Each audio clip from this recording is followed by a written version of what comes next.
Tu te souviens quand ChatGPT n'arrivait pas à compter les R dans le mot strawberry? C'était devenu un mème en 2024. Tu lui demandais combien de R dans strawberry? Il répondait 2, alors qu'il y en a 3. Une IA capable d'écrire un roman entier, incapable de compter 3 lettres. Voici pourquoi. Avant tout traitement, ton texte passe par un tokenizer, un découpeur.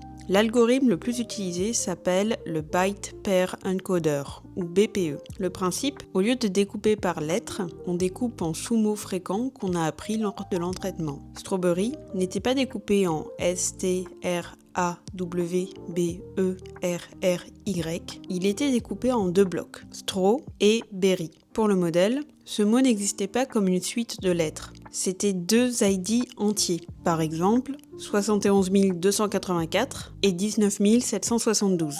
Il n'avait jamais vu les lettres individuelles pendant l'entraînement. Il avait appris des relations entre tokens, pas entre caractères. Compter des R à l'intérieur d'un truc qu'il percevait comme 2 blocs opaques, c'était comme te demander combien de cellules il y a dans ton foie. Tu sais que tu en as un, mais tu ne sais pas combien il y a de cellules dedans. Aujourd'hui, les modèles récents arrivent à répondre correctement. Soit parce qu'ils ont été spécifiquement entraînés sur ce type de tâche, après que le bug est devenu célèbre, soit parce qu'il raisonne étape par étape, soit parce qu'il passe par du code Python pour vérifier. Mais la limite architecturale du tokenizer, elle, est toujours là. Le tokenizer rendait les lettres individuelles invisibles au modèle. Une limite architecturale qui montre comment l'IA voit vraiment le texte. Tu connaissais l'histoire du strawberry? Abonne-toi à Projet IA.